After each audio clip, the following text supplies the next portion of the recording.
I request you to orient yourself to an evening of inspiration. This is a special evening destined to be uniquely inspiring for all the citizens of Puducherry. Presenting Srimati Jaya Rao. To start with, congratulations and a very big thank you to the Honorable Lieutenant Governor, Dr. Kiran Bedi ji, and her team, Raj Nivas, for on completion of 1 year and for the unique way of celebrating that 1 year. Not many people think of education or an intellectual exercise as celebration. You think of food, music, dance, drama maybe, but not intellectual. And I'm very glad that this initiative has been taken, and I do hope that many others draw from this example and carry it forward. So congratulations for more reasons than one. Inspiration. Before we get on to inspiration, I want to share with you that all of us are so lucky to belong to a culture that is the most ancient, unbroken civilization in the world. And it draws from, the existence of this civilization has been a blessing to the world, not only in the past, but continues to be so in the present.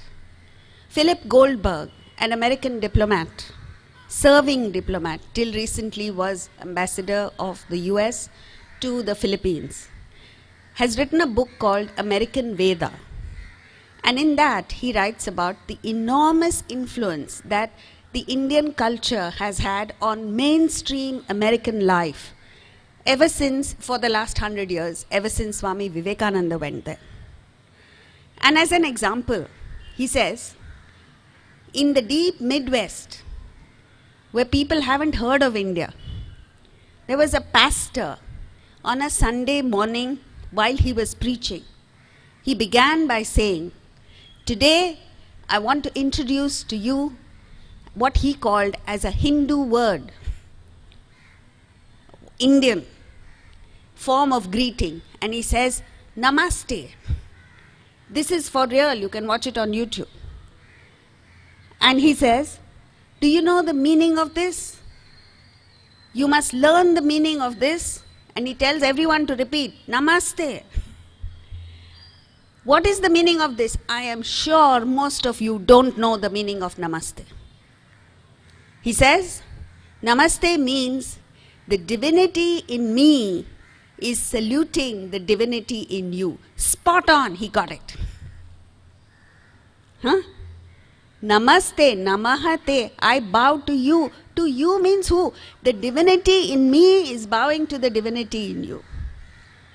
The reason I'm saying this is because we, the custodians of this most precious knowledge, are ignorant, are not aware. We don't even want to know, and that is the tragedy. So every word that is being presented this evening comes from this body of knowledge that is universal. It's not restricted to any particular caste, religion, sect, cult. It is universal. It is applicable to all human beings at all periods of time. So, in today's age, we have the most amazing technology. We have wonderful locations to holiday in. We have so many benefits and blessings that technology has given us. Yet, boredom is something that is very, very prevalent. In the 18th century, boredom was unknown. In my childhood, we didn't speak of anything being boring because life was so exciting. Today, in spite of having everything, you have little kids, 4-year-olds, 5-year-olds, when they come back from school, how was it? Boring. They go to a birthday party, how was it? Boring. They go on a vacation, how was it? Boring. Why?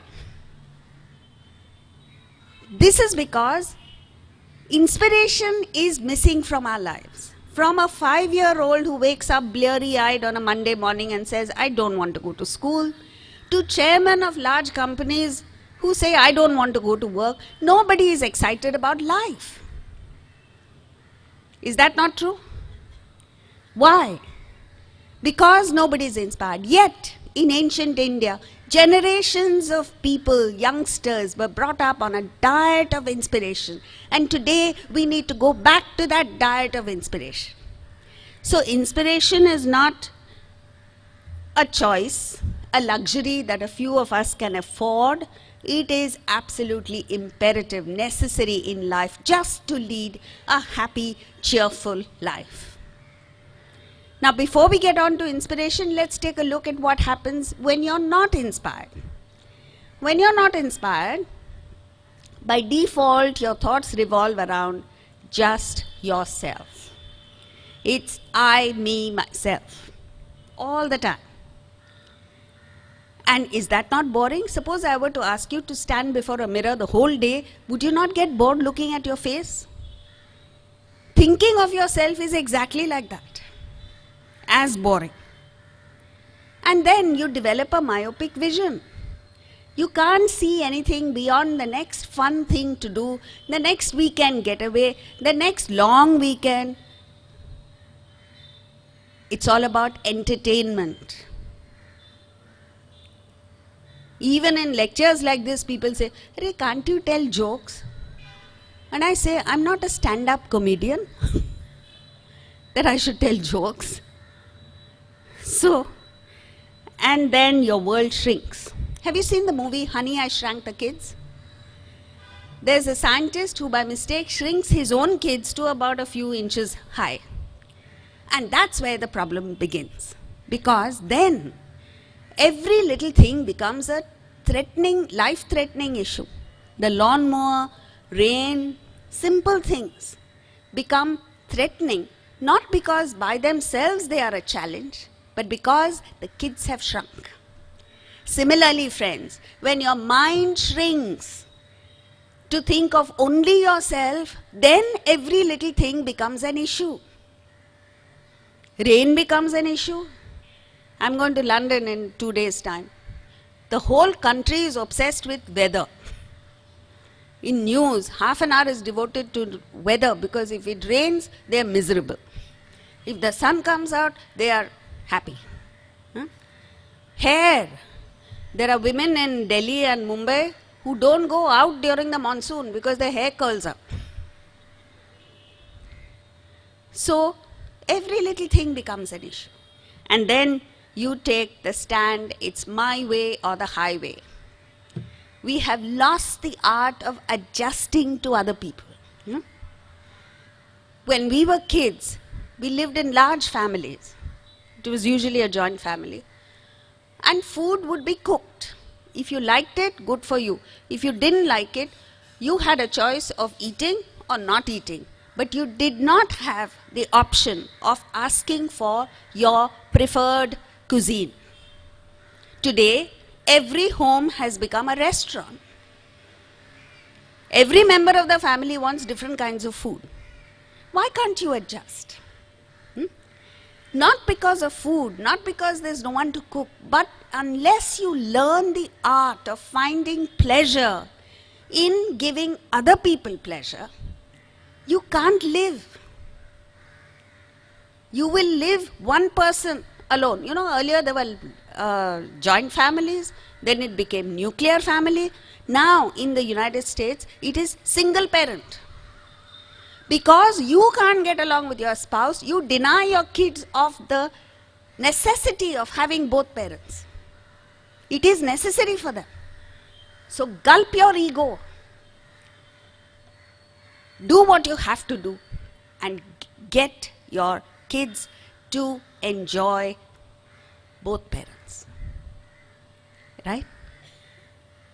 Another thing that happens when you're not inspired is you develop a closed mind. You're not open to ideas. Anybody who thinks differently from you becomes a challenge to be deleted.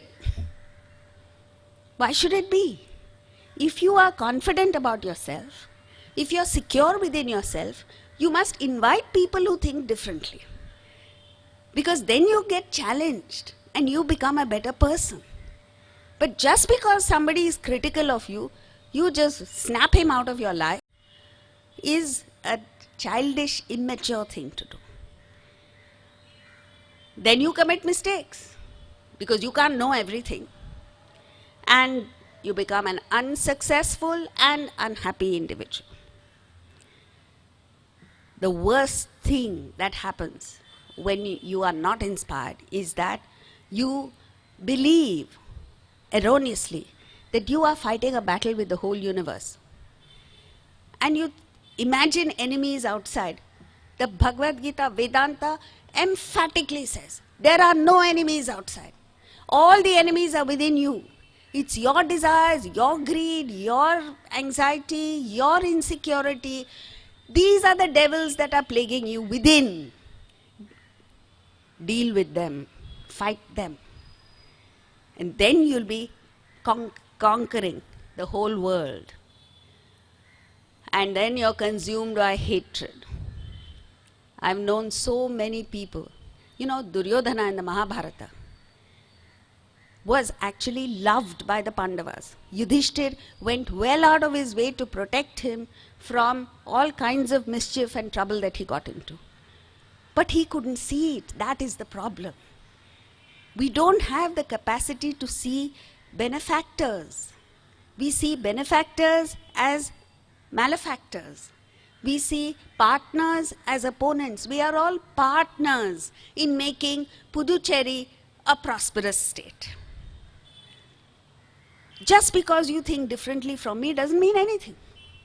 Similarly, all of us are partners in taking India to the position it deserves.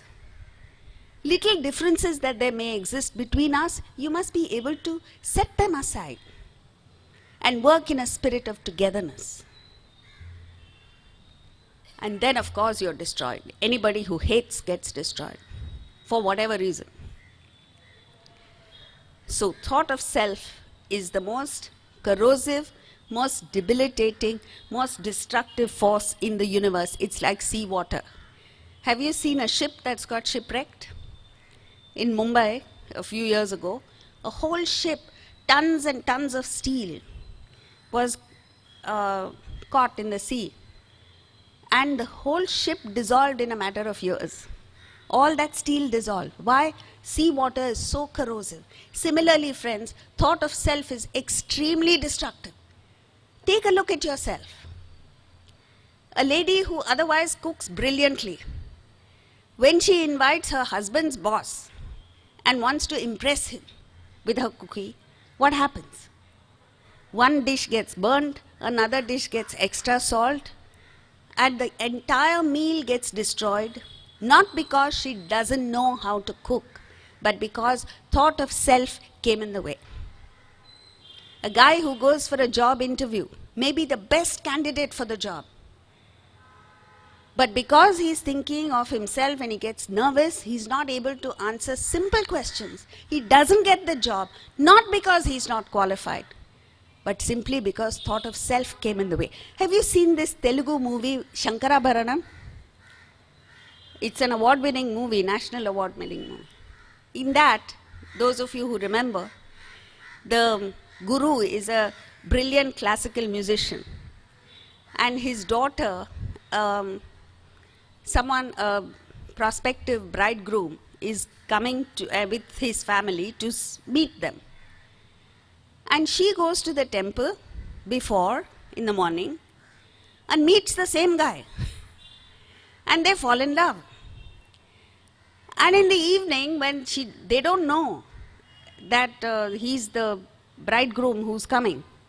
In the evening, when he comes with his family, and she realizes that, oh my God, this is the same guy. She's so excited. And for some reason in those days, the girl was made to sing. You know, you've heard of the thing, sing for your supper, you have to sing for your groom. And when she was a good singer, she knew classical music. But because her mind was agitated, thought of self came in the way. She sang the wrong notes, and the father goes into a rage. What's gone wrong? Not that she doesn't know the right notes. She sang the wrong notes because of thought of self. Now take a look at us. All of us are obsessed with self. Morning to night, birth to death. And therefore, we can't be as successful as we should be, as we are capable of. The moment you think of yourself, you become unhappy. If you want to be happy, you must think of non-self, something other than yourself. And you grow into a towering personality when you are inspired. So now, let's take a look at what is inspiration. Inspiration is to think beyond yourself. Self means body. We are all a generation of body worshippers. It's about the physical body. And in India, we are food worshippers. Anywhere you go, the first question is, will food be served? What kind of food? Was the food good? Rise to emotional inspiration. When you are powerfully motivated by an emotional inspiration, what happens? We're going to see that. And then higher than that is intellectual, and the highest is spiritual. So let's embark on the journey of inspiration. When you have a powerful emotional motivation, you rise above, you find a new energy source within yourself, you rise above physical limitations, and you disable your physical likes and dislikes. Like for instance, when Sachin Tendulkar, you all are cricket fans, or at least know cricket, yeah? So, when Sachin Tendulkar's father passed away many years ago, he was playing in the World Cup in England at that time. He had to rush to Mumbai, attend to his duties as a son, and almost immediately thereafter, he chose to fly back to England and rejoin his team in the World Cup. And immediately, the very next day, he played a match against Sri Lanka. Does anyone remember his score? 140 brilliant runs. Now, he was tired, he was grief-stricken, he was jet-lagged, yet he came up with this magnificent performance because, and I'm not imagining it, he said, I dedicate this innings to my father. Do you have a powerful emotional motivation? Then you'll rise above limitations of the body. Then you won't say, I have a headache, my toe is hurting, this, that and the other, my stomach is growling. All kinds of excuses come in when you don't have motivation. Do you remember the movie Sound of Music? Where because the child thinks that the father is going to remarry, although she was a good singer, when the lady who was going to be her stepmother, when she comes and asks her to sing, she says, I can't sing. Why? My thumb sore. Incidentally, when I refer to movies all the time, please don't get the impression that I do nothing but watch movies. Then you go one step further, find intellectual conviction. You find a still higher source of energy within yourself. You rise above the restrictions of both body and mind, and you overcome physical and emotional hang-ups. In Mumbai recently, there was one man, a young 33-year-old lawyer, who was in the news. You know why? He single-handedly cleaned up a whole beach of garbage. And you know how much garbage was taken out? 5 million tons of garbage. And you take a look at the photograph of the beach, it's clean, squeaky clean. Intellectual, his name is Afro Shah or something like that. He was following his legal career, and over the weekend, I believe I've spoken to someone who's actually seen him do it. He would come on a Saturday and Sunday with gloves and just pick up garbage alone. And slowly the kids in his building, in the neighborhood, youngsters, started joining him. And then, see, this is the thing. You rise above restrictions of body and mind. You have no hang-ups. Then he realized that private citizens can only do so much. So elections were around the corner for the municipal elections. And there was a guy in his area who was standing for election. So he went to him and said, listen, I'm giving you an excellent opportunity. Photo op. What? He says, come, clean the beach. So that guy was a politician. He said, no, I don't want to. I don't want to touch garbage. So he told him, don't worry, you don't need to touch garbage. You just wear gloves and he'll give you a plastic bag to hold. And we'll take a photograph and put it in the papers. And you'll win. So he came. He meant to stand there only for 5 minutes with a clean plastic bag. But when he saw the enthusiasm and the inspiration of the entire team, he stayed there the whole day.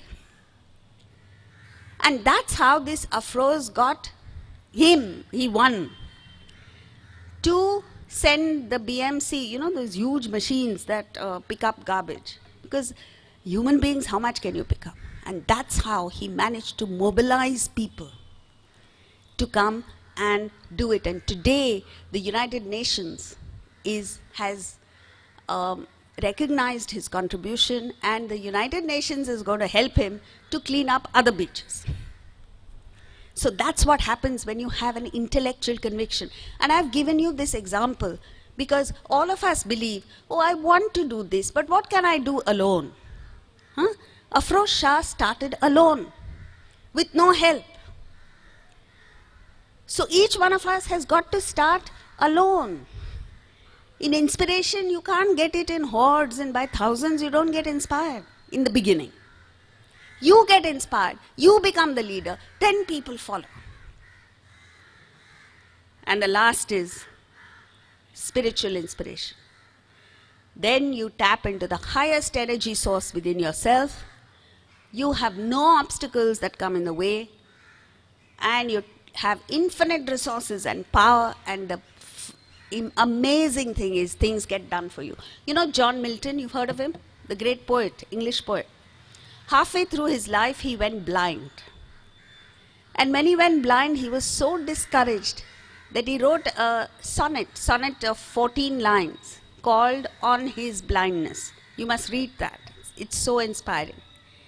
In the first few lines, he's complaining to God. He says, what kind of a gift have you given me? You give me the gift of writing and then take away my eyes?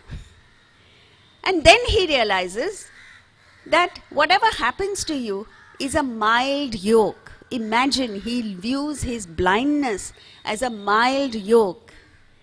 And he concludes at the end of the sonnet, they also serve who only stand and wait. What a tremendous statement.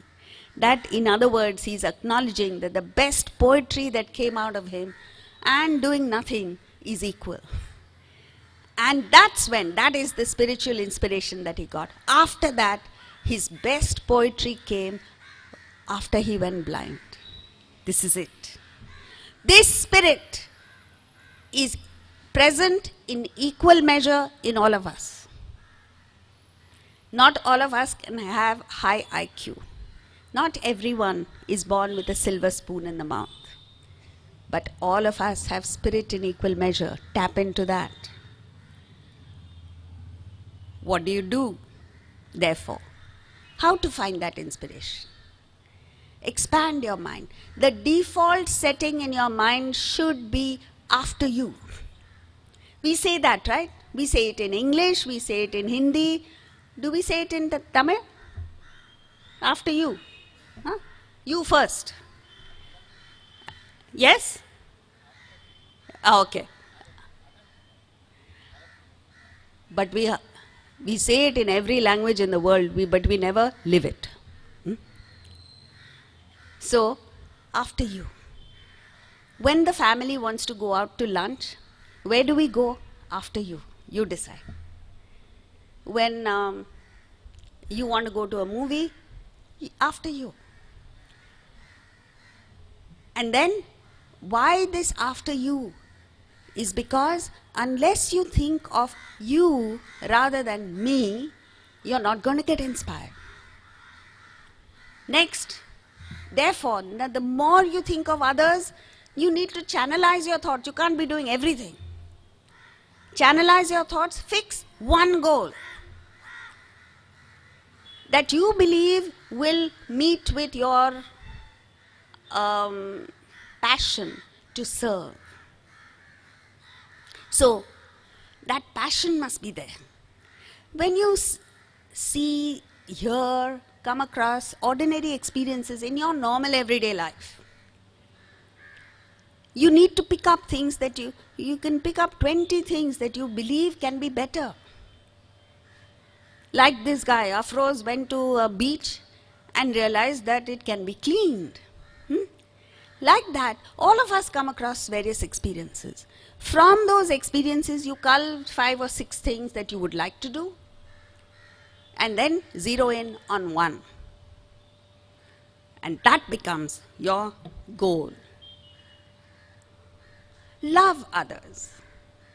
However high a goal you may have, however noble a pursuit you may have, if you have a feeling of negativity towards people, you can't achieve your goal. Because in order to achieve the goal, all of us must work together, including people who hate you. In the movie Lagan, you've all seen that, right? There's one guy who's a traitor, and he's about to fix the match, by which not only are they going to lose the match, they're going to lose everything. So this guy, whatever his name was, I've forgotten, Amir Khan, right? Bhuvan. Amir Khan has acted as that, Bhuvan. He manages to work around this traitor. Now, how do you do that? You must understand that everyone is helplessly functioning according to their nature. Just as in the animal world. If you are an animal lover, is there anyone here who loves animals? Yeah. If you're an animal lover, you will know that every animal, every creature has its nature, right?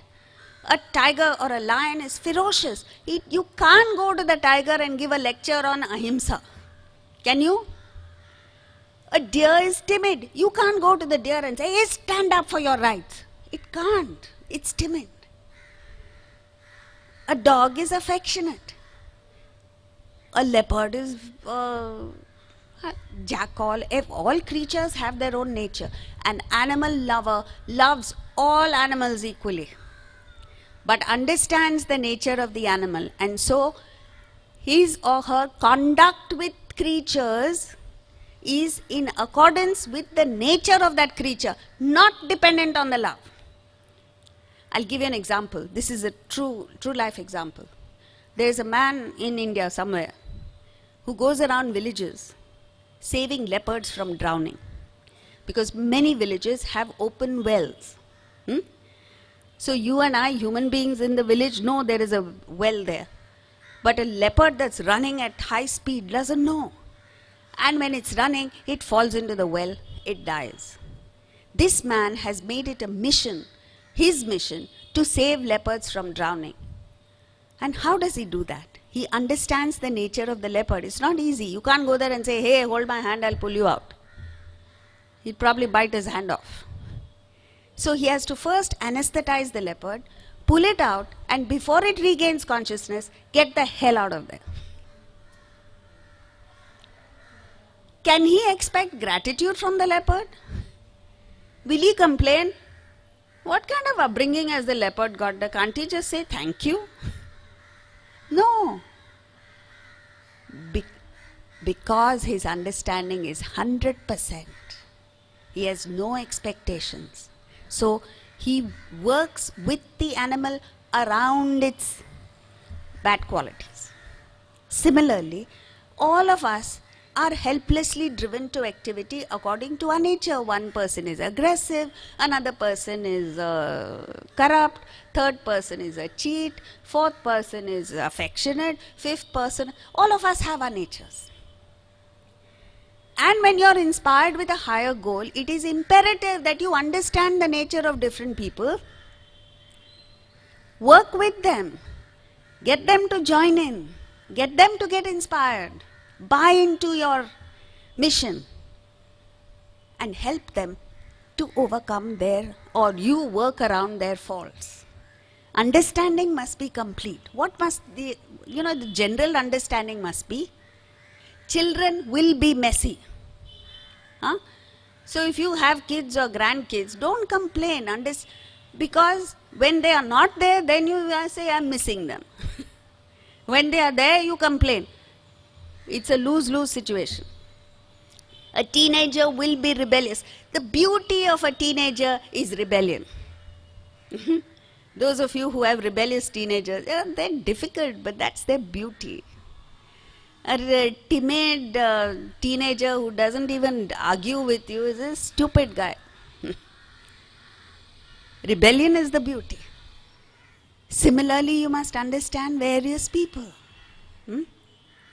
A politician will be, I'm not saying. A politician will be a politician, okay?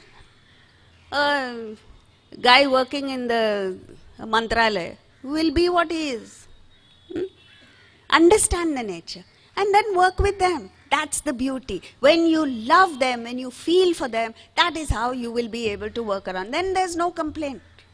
You don't come home and say, oh, this guy was nasty, that guy was something else. For instance, the DNA of every Indian is to arrive late. Huh? You must understand that. Don't complain. When I have an appointment with, I'm always on time everywhere. So I go fully prepared for the other person to come at least half an hour late. So I go with half an hour of work or something to keep me occupied, so that my time is not wasted and I'm not complaining. And usually when the guy comes, it's interesting, it's very amusing to see there is no acknowledgement that he's late, and definitely there is no apology. So you can't say anything, you just get on with the job. Love means that. And think beyond the universe. It's so important. Sometime in your life, during the day, every day, you must give yourself some quiet time and think beyond the universe, which means just take a breath and say, how wondrous are my lungs. In a flash, in a matter of a few seconds, life-giving oxygen is taken in and poisonous carbon dioxide is given out without my even realizing it. Do you make that effort to expand your lungs, your diaphragm goes up? If you read in biology all the different things that happen when you just take a breath, it's a miracle, astounding. Who created your lungs? Who gave you your lungs? Watch the sun rise or set. Who made the sun? You will never find answers to these questions. But the fact that you're asking these questions means it lightens your burden a bit. Then you think of this magnificent force, you don't know what it is or who it is, that created the universe, and every aspect of the universe has been designed so perfectly. Like a mango. You simply cut the mango and eat. Have you ever admired it? Just take a look at it. Aesthetic. Beautifully designed. Look at the color, the shape, texture, taste, the seed. You're in ecstasy. Then you develop the strength to deal with a difficult mother-in-law, a nagging wife, a demanding boss, so on and so forth. We all have our challenges to meet. This gives you that strength. Recharge your battery. Every day you recharge your cell phone. But your mind needs recharging, because during the day you pick up all kinds of garbage that needs to be cleaned. How do you do that? Morning study. We are the lucky recipients of voluminous Vedantic literature. Pick whatever appeals to you. There's a wide range. But expose yourself to this knowledge. Then it gives you that energy and the vibrancy to meet the day's challenges. Reflect on the study. So, like for instance, just now in this 1 hour, you're getting a lot of ideas. You may pick up 1 or 2 ideas, go home, think about it. That churn is important. And apply it in your life. You know, many years ago, when MTNL or BSNL was the monopoly, there were no cell phones, there was no other telephone company. And they were just computerizing all their systems when we got a massive bill, where a normal bill for 2 months would be 100 rupees. We got a bill of 20,000 rupees. So my husband lost his temper. He said, these people, I said, calm down, write a letter to them. And there was a procedure to be followed. And then we were called. So I was sent as the representative of the family. On my way there, I thought of the entire scenario from his standpoint. How does he know that we haven't made the calls? How would he know that I'm not lying? No? And then I told him, I said, first, I want to thank you because this telephone connection has been with 3 generations of my family. My husband and me, his father and his grandfather. And we are so grateful to your company for giving us this facility. So straight away, his defenses went down.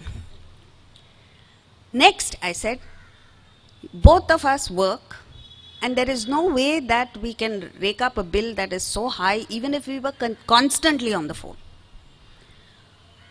But I know that it is your discretion.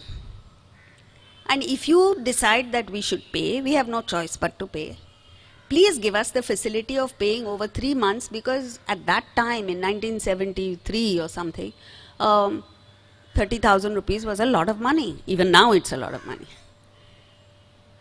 And I thanked him and went. He said, you'll hear from us.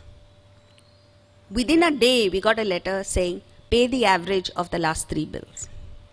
So what did I do? I applied the principle that I had learned, which is, put yourself look at it from the other person's viewpoint. It always works. And when you apply it and it works, it gives you that confidence that if one idea can work so much, what won't more ideas do? Cultivate positive emotions, feelings, and I can't think of a better way of doing this than by listening to uplifting music.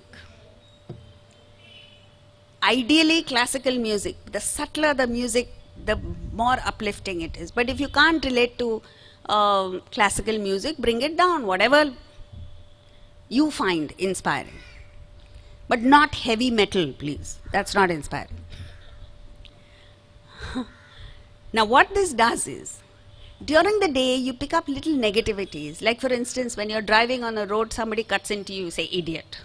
And so a servant does something foolish, and you say, fool. You know, all these little negative things that add up, they just fall away in this exposure to the music. It's exactly like a dog. Have you given a dog a bath? Have you seen a dog that has just had a bath? What does it do? It doesn't need a towel. What does it do? Pat, pat, pat, pat, pat, pat.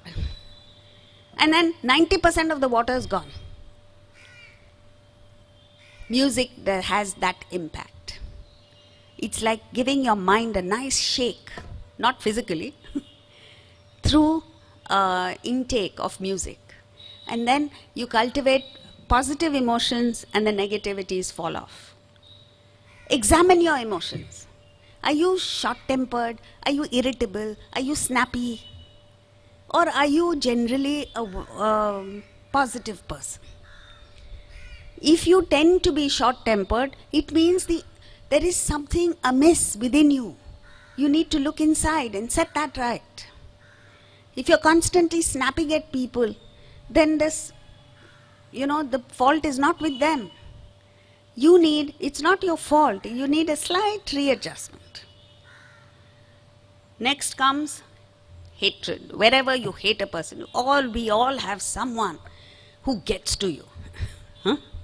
You say, I love everyone in the world except that one person. That person you must pick up. And try and change that hatred to understanding, forgiveness, and affection. Until it gets to that, don't let go. When I was very young, there was one person that I had a altercation with, and we were not talking to each other for something like 6 months. And then I said, it's ridiculous. How can I not talk to a person for a long time? I must correct it. So then I said, how do I do it?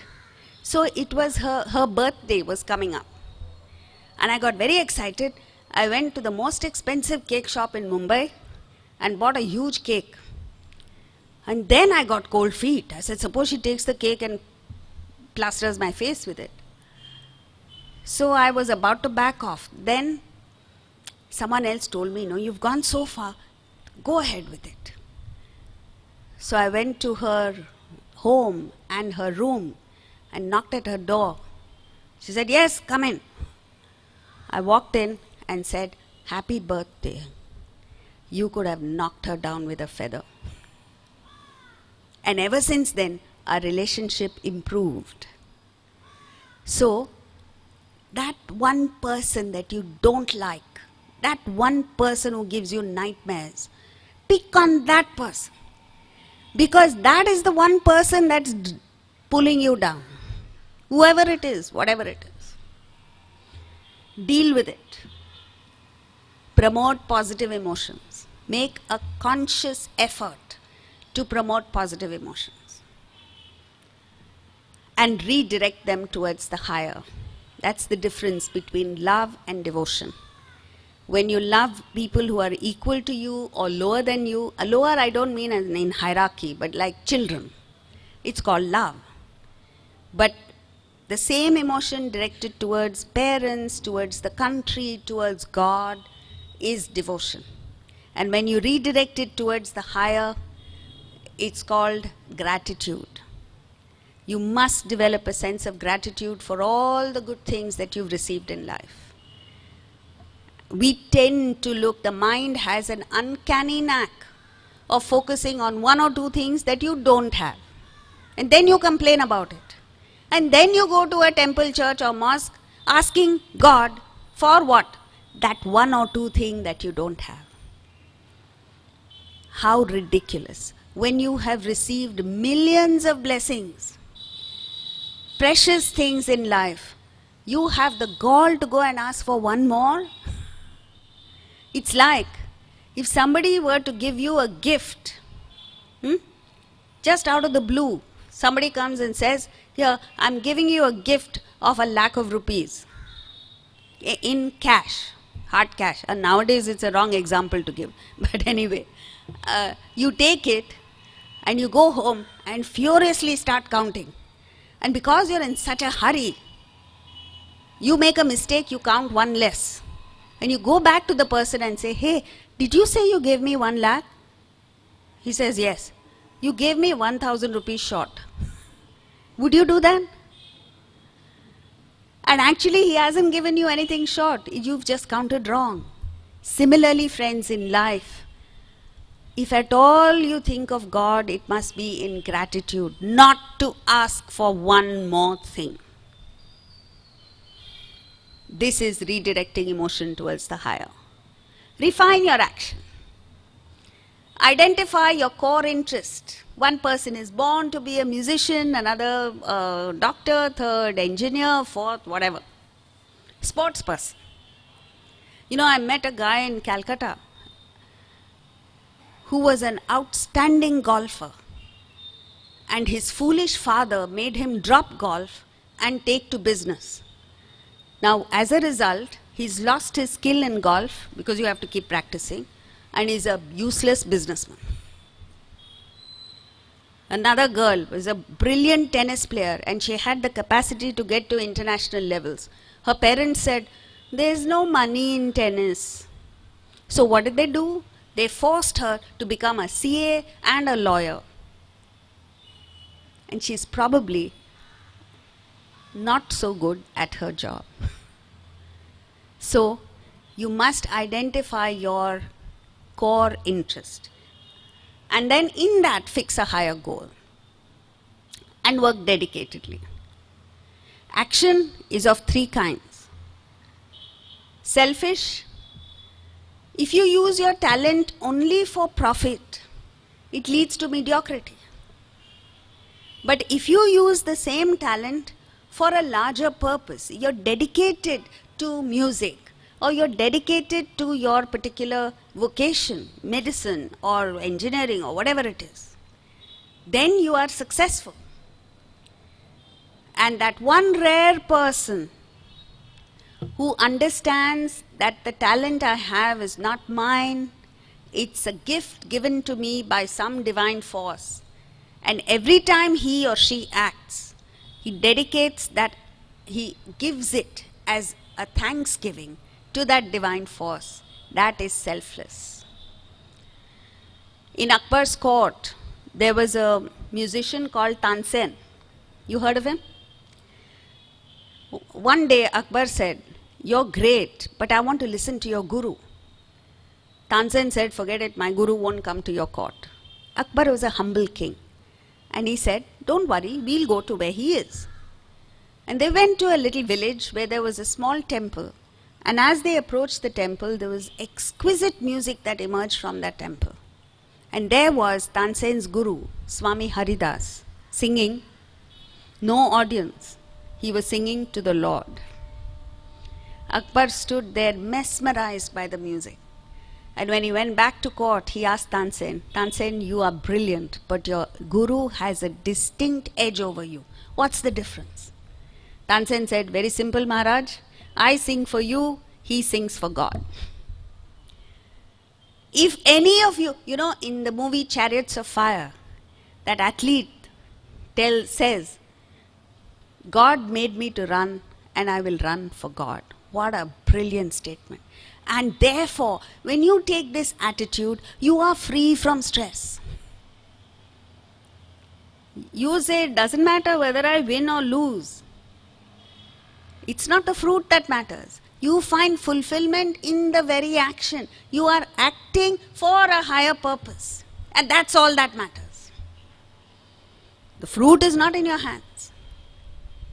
Let whoever decides the fruit take care of the fruit. You must be immersed in the thought of the higher. Oh God. Soak in the thought of the higher. Like, if you want to learn a language, if you want to learn Italian, for instance, the best way of doing it is take a flight, land up in Italy, you learn the language in no time. Similarly, when you work for a higher ideal, you must breathe it, you must live it, you must dream about it, you must sleep it, you must bathe in it. Everything must be that thought. Then you can be successful. Intellect must focus. It's the difference between a ray of light and a laser beam. A laser beam is intense. Thoughts have power. These thoughts, if they're in a scattered state, you don't achieve anything. You call such a person scatterbrain. But the same thoughts, focused, have power. All else must be in auto mode. The famous scientist Einstein was unique in that he was totally focused only on physics. Everything else was immaterial. He didn't even remember his address. Once he got into a cab and asked the cab driver, "Do you know where Einstein lives?" He says, "Yes." "Will you take me there?" He took him there. Then he was intrigued. He asked him, "Who are you?" "I'm Einstein." His wardrobe consisted of 4 identical suits. Why? Every morning when he got ready, he did not want to waste time thinking of what to wear. Brilliant. I'm not saying you should do that, but focus must be there. Mind must be in worshipful mode. As the Lord's Prayer says, thy will be done, not my will. I will work very hard. I will fix a higher goal. I'll do everything that in my power to achieve that goal. But I must understand in the end, it is thy will that will prevail, not my will. And whatever be the fruit of my honest endeavors in life, I should be able to accept as prasad, even if it is failure. Why is this important? Because surrender, love calms the mind. It makes you happy and it gives you success. This love, the mind must be detached, not attached. Not self-love. Most of us love, but it is self-love. I only love myself. When you say nice things about me, when you help me in whatever way, then I say you are good, I love you. But actually it's not you that I love myself. And when I love myself, I expect a return. In all our relationships, there are expectations. You make demands and you impose bondage on the person. Love minus selfishness, or what you call as love, minus selfishness, is true love. And the body must work tirelessly. You know, the body is like the car battery. The more you work the car battery, the more energy it generates. Do you know that? If you keep a car idle for a long time, the battery goes dead. The physical body is like that. The more you work, the more energy you generate. The younger you look. So this energy is not just physical, not just mental, but physical also. You must work energetically, enthusiastically, excitedly, yet detachedly. This combination is very difficult. Because the moment you say I must be detached, what happens? You lose the excitement, enthusiasm, energy, everything goes. And then when you say, no, I must be excited about my work, you get attached. What makes you detached? When your attention is focused on something higher. The result, you will achieve enormous success, siddhim, sukham, you'll be a happy individual. Today, these two don't go together. They are not simultaneous. In the world, a few people are successful, but they are not happy. And a few people are happy, but they are not successful. You don't want that. You want a combination of the two. How do you achieve that? Only by unselfishness. And that unselfishness must be cultivated in you first. And you must transmit this to the next generation. You must pass it on to as many people as possible. Not verbally, not by giving lectures, but your sheer action. When you work unselfishly for a higher cause, you become the focus around which other people will rally. And that is what it's about. And you grow, param gatim, you get to the state of perfection. Every one of us is heir to that state of perfection. So friends, the take-home points are, number one, we spoke of inspiration as being absolutely imperative. When you're uninspired, what happens? It's a great loss. Emotional, intellectual, and spiritual inspiration we took a look at. How do you get inspired? Expand your mind, and you will achieve success, happiness, and growth. Now, all this is very well said and done. But this knowledge is very volatile. By the time you walk out of here, you will have forgotten most of what you've heard. To be able to retain it, you need to expose yourself to this knowledge more. And I would strongly recommend, if you have liked what has been presented now, you watch, we have videos on YouTube. Incidentally, on your way out, collect some brochures that we have which give information. You can go to YouTube and watch videos at your convenience, whenever you want. But do it every day. We have some books and CDs. We have a lot of books and CDs which you can order on our website, and hopefully there'll be a shop here in Puducherry that will stock the books. But our website is also there. And it's not just our books and CDs. We are lucky to have an infinite resource of knowledge in our country. There is no shortage. Tap into anything that inspires you. That is what is important. From any source whatsoever. The Rig Veda says, let knowledge come from the entire world, different sources. And I am fortunate to have been invited here to your wonderful place for the second time in just a few months. Thanks to Honorable Lieutenant Governor Dr. Kiran Bedi ji, and hopefully if you have the demand, I will come. So thank you very much. And I now request our Honorable Lieutenant Governor to please address the evening. Friends, on your behalf, all of us, thank you, Jaya, for accommodating us. As Neeti told you, you changed the dates on our request.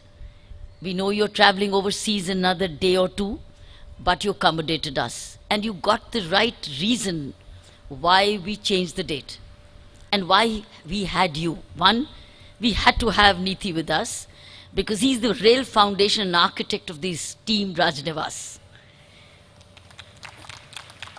He brings along remarkable institutional memory with total integrity to Raj Nivas. Whatever we've achieved so far is a lot because of him. He brings sagacity, balance, knowledge, institutional memory, and his own maturity to the work we do. So therefore, it could not have been celebrated without him. But you're so right when we said, we were not looking for noise. We were looking for spiritualization of the day. Because our work, friends, has been worship. Last 1 year, we've truly worshipped our work. We've loved doing whatever we did, and we did it with a sense of joy and inner inspiration. And that's what you have absolutely elucidated for us. We were finding connectivity in how we do. You have to see our 10 a.m. meeting, Jaya, how we laugh, how we work as a family, how we have a lot of fun. We may not be minuting how many times we laughed, because we minute our 10 a.m. meeting. We don't do this, but we have a lot of fun. And we also pick up some interesting thoughts for today, like you regularly, writer in the Speaking Tree, and many others. We pick up thoughts of the day and we inspire each other. It becomes a training moment. It becomes an igniting moment. Our 10 a.m. is a beginning of a worship of the day. Friends, before you all came, I had a little meeting with Jaya, and I asked her, how's your day? Friends, she begins her day at 4 in the morning. And she starts with reading. When I asked her, how was your day? 4 in the morning, and then I asked her, what do you read?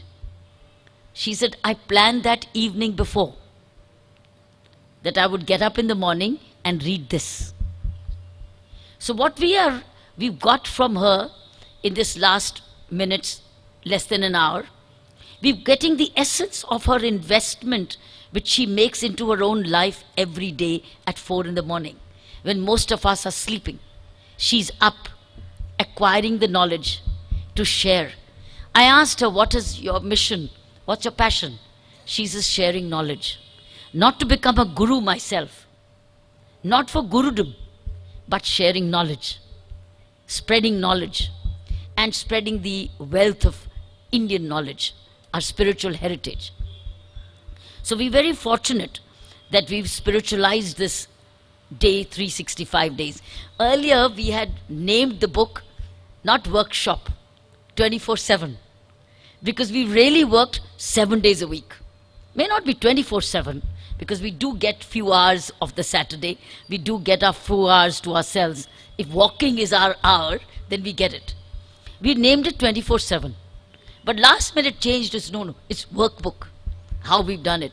So this is how we wanted to share with you how 365 days. Raj Nivas has worked every weekend, every Saturday and Sunday. We all stretched ourselves beyond our earlier limitations. And every day we stretch ourselves beyond. We find something new to do. I know we're shaking a lot of status quoism in Puducherry. We are changing the way we worked so far. We brought in 100% integrity in whatever we do. We brought in total transparency in what we do. We brought in total visibility in what we do. We brought in total 100% accountability in what we do. Because we believe time is short. We do not know how long we are together, to put it this way, because time is change. Law is change, times will change. I do not know how long we'll stay together like this. But every day that we are together, we owe it to the people of Puducherry to serve them in the best way we can. We are imperfect human beings. We do not have that skill of converting everybody in the thinking line which we believe. There are simple people, friends, to be honest, who are falling out of this journey. I do not know whether they are ahead or they are behind, but they are certainly, probably losing out and contributing to this transformation of Puducherry. So thank you, Jaya, that you came and spiritualized this 365 days, 24/7, and it reignited us, gave us newer ideas. You made us audit ourselves. You made us reflect even on our individual selves. How much more can we do? But you are all been a part of this journey. The last 365 days, we couldn't have traveled this journey without you. Every time we've called you, you've come. Sorry for bothering you again and again. But we will keep calling you again and again, because you're our database. You have to fall out of our data. We have to block you. But we haven't, because you are our strength. The lawn has become a very interesting place of togetherness, of joy, of all age groups, all thinking, all sections. When I prompted Neethi to say, my sanitary team, actually, friends, we started with our Women's Day with our sanitary officers. And all the shawls you give us, we gave it to them. Because we felt that they are the most important part of our life. When we find an area clean, we owe it to them, because that's where our day begins. Cleanliness, clean surrounding, clean air. And it makes us healthier for the whole day. So you have been a part of this energy. I want to thank you in some form or the other, by appreciating, by cooperating, by collaborating, by presence, by behind the scene supporting us, even praying for us, even blessing us, even contributing in any small way, kind or thoughts. So therefore, thank you for being a part of this journey of these 365 days of this workbook which we've shown you. We've not taken much of your time. That's why we made it so brief and sharp to say, let a picture be 1,000 words. So each picture you saw was 1,000 words with minimum words spoken. So friends, time is not too long. If we want to take Puducherry towards a transformative journey, we are challenging a lot of legacy here. We're challenging all the time. We may not know the best way to do it, but we're thinking that's the way to do it as we understand now. Challenging for what? Challenging for coming generations, for our children, particularly if I'm talking about, to become specific. Jaya has been reading, is challenging the way we've been admitting our children in medical colleges. Friends, it's painful. It's truly painful, the way we've been dealing with our children after they've studied so long, after they've gone through processes which have been set by the government of the day. Our children come crying here. They're not rich, they've got little money, but the way they've been dealt with for years, it's been exceedingly unfair. Most of the institutions are refusing admission to them. I'm not addressing the media here. They're not present. But I'm just sharing with you. Most of these institutions are owned by very moneyed people. People who've got bags of money. And I remember last year, one of the medical colleges was caught with a godown full of cash of about 90 crores.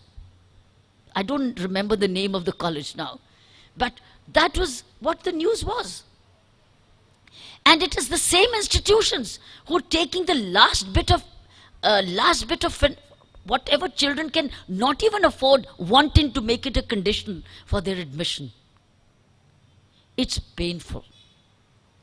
It hurts us. Inside us, we suffer in the mornings. We may laugh it out, but I can tell you, I feel the pain every day for these children, because I'm not a lieutenant governor, I'm a mother. I'm a mother at heart. I'm a mother. We are all parents. We are responding here and after as mothers and fathers. We may be in positions, but that position makes us a powerful mother. And that position makes us a powerful father, a powerful brother, or a powerful sister, or a powerful person. So we're using this power of the state, power of the government, to become powerful mothers. Every response which we've given so far, friends, as when we stand in the open house or otherwise, even organizing Jaya to come here, is a mother, is a father, is to share education, knowledge. That's what mothers do. Constantly they want to educate their families. Puducherry to us is a family. For this Raj Nivas team, Puducherry has become a family. Family of 14 lakh people. We want to see Puducherry healthy, clean, neat, honest, peaceful, secure, caring, loving, giving, sharing, joyful. That's what we want, truly. Puducherry is not my home. It's an adopted home, friends. This is not my home. My home still is in Delhi. But this is a residence, not a home. It's a residence to serve. So this is why all these lawns, Raj Nivas has gone open. We do a security check, which we are bound to. But this is a home. Even 12:30 to 1 is open to tourists and visitors. Come and see. And then we make them a group and we put them on the website, become a permanent group. Group number 27. I think we reached group number 28, 29, right? And we put the group on the website forever. Forever. They are on a gallery forever. And then we tell them, go tell your friends you are on our website. Click and see, you are a permanent record. You better behave yourself, we tell them. You're on our records now because you're a part of the group. Why have we opened it up? Because we feel everything belongs to the Puducherry people. We are only occupants, temporary occupants. But this is a permanent place for permanently Puducherrians. And we invite children to say, one day you could be LG. One day you can be a public servant. One day you can be Niti Das and our officers here. We want to inspire our children one day to become civil servants, businessmen, teachers, activists. So we bring them here to get inspired, say, this is your place. One day you can be there. And we keep inspiring. Then we tell them, can't you be like this? Would you like that? They sit on my chair. Or not my chair, sorry, LG's chair. We make our children sit on the Lieutenant Governor's chair, which is unoccupied, by the way. We rarely sit on that chair. We sit on a working table. That's a decorative table. Mine is a working table. We make children sit on that chair, take photograph, and say, how do you feel? It's exactly like a mother would do with a child to say, be like this. So friends, this is a home. Raj Nivas belongs to everybody. And this day had to be spiritualized. Had to have a person like Jaya. When we thought of how do we commemorate this day. By the way, you might be asking me, why 29th May? It was a Sunday when I took the oath here of this responsibility. 29th May is my Mother's Day. So it turned out that day is my Mother's Day. And that day when I was taking the oath, the then Chief Justice of Madras High Court said, wait, I want to swear you in. I want to deliver the oath to you. Wait. I said, no, 29th May cannot wait. It's my Mother's Day. And it was a Sunday. And I flew in from Delhi to take oath on that day. It's Mama's Day. So it's a motherly institution. That plant was planted in her memory. That is what memory I will leave behind. A tree forever in her name. So friends, we are here to give love, affection, but we are also here to discipline people. We are also here to punish people who hurt others. We are also here to expose people who try and be smarter than the people need to be. And we are also here to be unsparing, whoever they be, because we are not afraid of anybody. We are not here for positions. We are not here to hang on. We are here to serve. We are here to give. We are not here to take anything. We are here to give. And we will give till this whole team Raj Nivas is together till the last day. That's why we call it Team Raj Nivas. You can't imagine how brilliant each one member of the team is. And do you know what? They are also, Jaya, going through meditation programs. Our staff which serves us is, this dining hall is a meditation hall now. We hardly eat there. We all serve there. We train there and meditate there. So therefore it was natural for us to call a person who is a symbol of purity, of giving, of knowledge, of intellect, of brilliance, of great depth. One whose constantly passion is to deepen knowledge had to be here for this day. So I'm very, very grateful that you have all added, shared energy to this day. We pray that till the time we are together as Team Raj Nivas, this team, I'm sure successively would be better than this, but this team as it is today gets that energy, gets that protection, gets that strength, gets the blessings from the Almighty to transform Puducherry, to make it really clean and honest and open and transparent, and that every public servant delivers to the purpose for which they are, the higher purpose, not just the job, but for a higher purpose. We want to leave your beach cleaner, nourished. We want to leave your ponds well watered. We want to leave your drains clean. We want your colleges honest. We want to leave these things. Even if we don't succeed during this little time, we'll have made intrusions into questioning them. The good news is that you are all galvanizing to it. I would urge you, come together. Be active citizens. Be proactive in your voices. Don't give up. Give it. Don't raise your voice to say what is not right here. Don't be afraid. The more you'll be afraid, the more people will scare you. The more together you are as citizens and demand what is your right as citizens. Puducherry is the most beautiful place to be in. It's pure and pristine. It's a gifted place. Therefore, it needs only united voices for a cause, for a higher purpose, and rising above whoever you may belong to. Gender, caste, creed, village, a segment of society, whoever you may belong to. This is what we are striving, friends. We have our inadequacies. We are not perfect human beings. We don't have all the skills which Jaya has explained. I don't have many of those skills, Jaya, you said.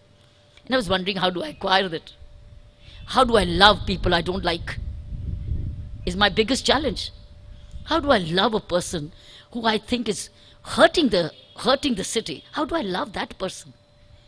Because I've tried my best to transform certain people to love Puducherry. But they say, no, madam, that's not our job to love Puducherry. We are here just to do our job. So friends, these are the challenges we have. So that's my challenge. I was searching, how do I go back and present a birthday cake to that person? It became a challenge. Then I started to wonder, what is the birth date of that person? or those persons. I don't, there are more than one. There's more than one. But there are not many. But all the same, as I said, we have a wonderful Vishnu temple right here. Every morning before I enter my workplace, I go to the Vishnu temple and say, thank you for the energy for the day. The energy to serve Puducherry. As long as you give us the energy, we'll serve, and thank you the energy you're giving to our team Raj Nivas. Nobody has taken a holiday. I've been here 365 days, friends. No team Raj Nivas member has taken any casual leave. Can you believe it? None of us. I've never seen, madam, casual leave. For what? I want to do a holiday. No way. Everybody's here. I don't know why they didn't ask for leave. You thought I wouldn't grant it? You just have to come and I'll grant it. But you people never came. Perhaps maybe I didn't put in a casual leave chutti also myself. So thank you for making this evening really special. By your presence, we'll keep calling you back again and again, you, your friends, your children, your family, etc., by different events which we'll continue to have. And that we will seek your shared energy to bring to Raj Nivas so that we can be strengthening each other and make Puducherry a better place in the coming days. Thank you very much for having been a part of 365/7, 24/7, 365 days, and part of the workbook. Jai Hind.